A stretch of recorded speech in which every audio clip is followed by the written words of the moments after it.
Chào các bạn đã quay trở lại với kênh Điện lạnh Tuấn Hùng của mình. Hôm nay mình đi sửa cái điều hòa Funiki.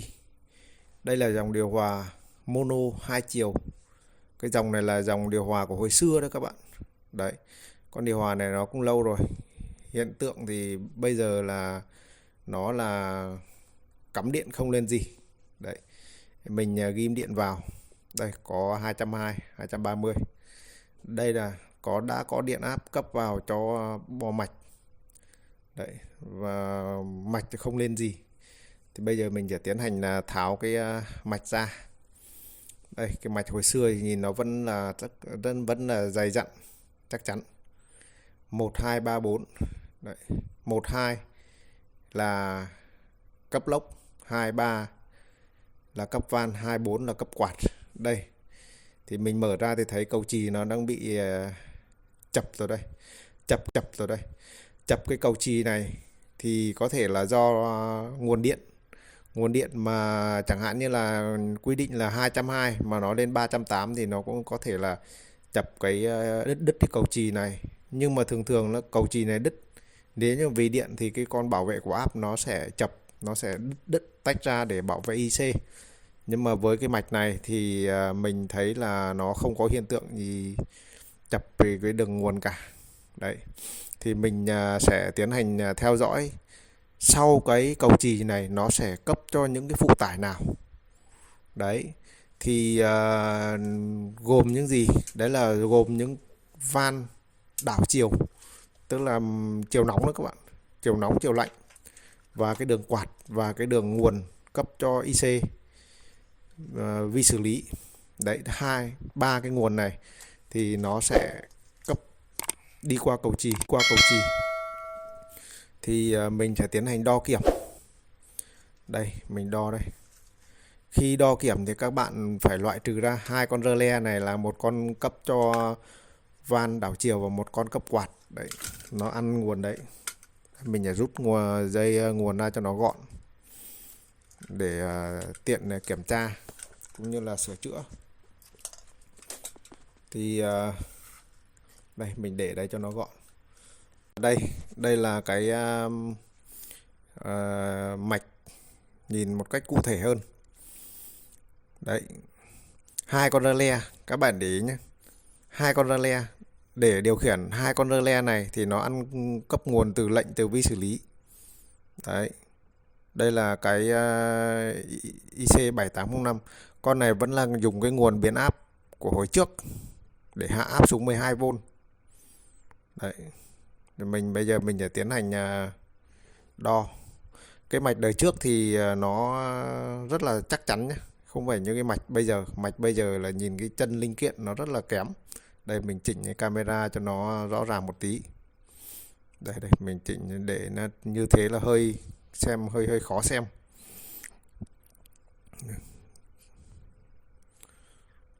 Đây, để hơi vướng này. Và bây giờ mình sẽ tiến hành đo.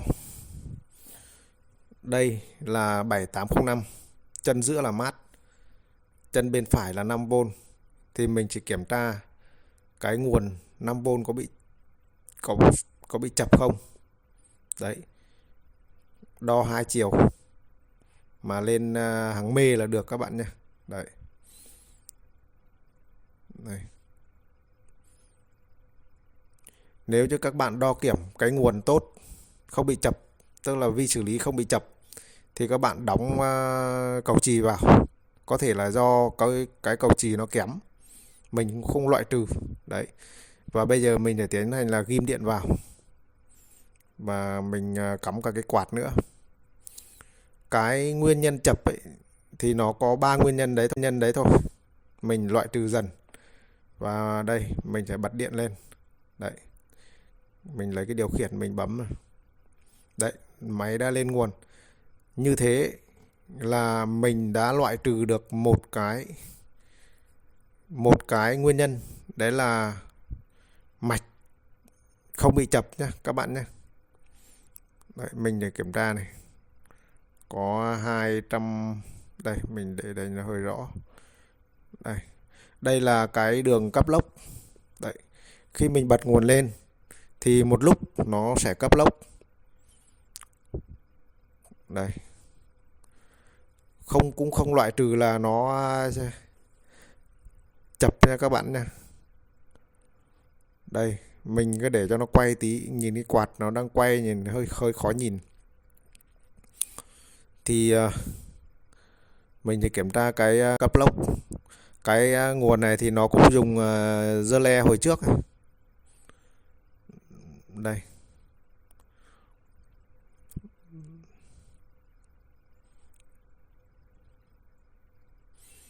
khi mà các bạn kiểm tra ấy, là phải xem là nó đã cấp điện cho rơ le chưa. Nếu mà chưa cấp điện cho rơ le thì các bạn phải kiểm tra là cảm biến. Nếu như cảm biến tốt mà không cấp lệnh cho rơ le thì mình phải kiểm tra đến con IC đảo các bạn nhé. Lệnh từ vi xử lý xuất ra con IC đảo, con IC đảo nó sẽ xuất ra rơ le và nó sẽ cấp một cái nguồn 12V vào cho rơ le để làm đóng tiếp điểm, cấp cho block. Đây, mình tiến hành bấm. Ôi, cái mắt nhận đấy, mình cho 16 độ. Cái quạt nó quay thì các bạn hơi khó nhìn. Đây, mình để tiến hành là lật ngược cái mạch lên và mình sẽ kiểm tra xem đã có nguồn cấp cho rơ le chưa. Đấy, sửa mạch thì các bạn cũng phải bình tĩnh bóc tách ra nhé. Con này lên nguồn rồi nhưng mà lại chưa cấp điện cho rơ le, mà mình đo cái số vôn của cảm biến thì tốt các bạn nhé. Khi các bạn đo cảm biến, số vôn của hai con cảm biến nó phải bằng nhau, nghĩa là cảm biến tốt các bạn nhé.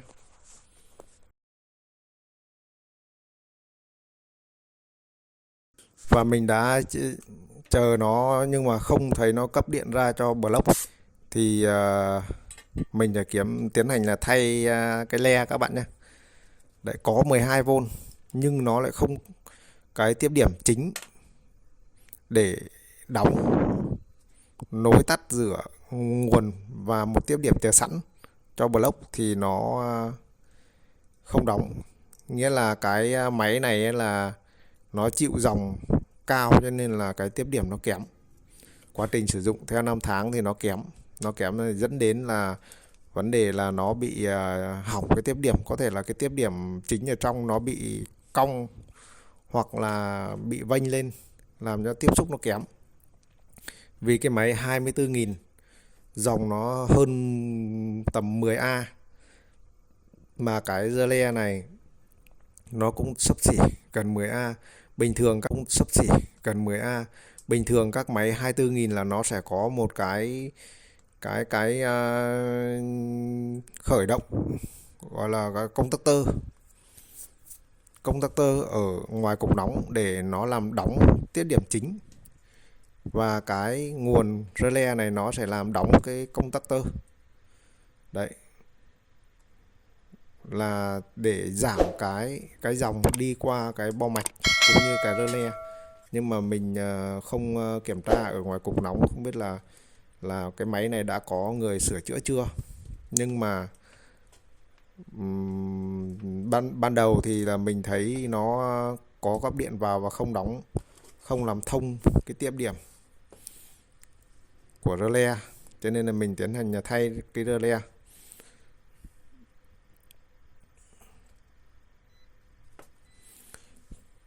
Khi sửa xong cái mạch này thì các bạn đi lắp, các bạn phải mở cái cục nóng ra xem là đã có can thiệp ở ngoài đấy chưa, và tại sao cái rơ le này nó hỏng cái tiếp điểm chính.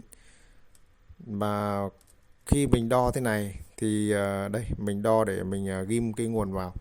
Cái rơ le này là một chân ghim sẵn nguồn và một chân lại đóng vào cho block. Đấy thì mình sẽ ghim cái block là giả cái bóng đèn là chân 12 để nó kiểm tra xem nó có cấp điện ra không. Nếu như bóng đèn sáng nghĩa là đã cấp điện ra cho block, và đo chân 2, chân 3, chân 2, chân 4 có nguồn thì đấy là nguồn cấp quạt. Đấy là ok. Và bây giờ mình tiến hành là đóng điện vào để kiểm tra. Đây đây là cái mắt nhận. Đấy, đấy. Mình bấm điều khiển để mở nguồn lên. Đây, mình xịt ra một tí. Sửa cái mạch này thì đấy là điện đã cấp cho block, bóng đã sáng, nghĩa là cái điều kiện để cho máy chạy các bạn nhé. Thì đấy, sửa một cái lỗi mà nó lại phát sinh thêm một lỗi nữa. Đấy, nhiều lúc là các bạn sửa mạch các bạn phải test được cái máy để kiểm tra, không là đến lúc là đến nhà khách đi lắp là lại không đóng điện cho block nữa thì nó lại mất việc của mình nhá. Đây, bây giờ mình tiến hành là đo số vôn của cảm biến. Số vôn thì hai con cảm biến đều như nhau các bạn nhé, nó bằng nhau, nó tầm 1,4V. Đấy. 1,4V, 1,3V xem nhau là được. Và máy đã đóng block rồi. Thì bây giờ mình sẽ tiến hành là lắp giả cho khách. Đấy, mình tắt đi.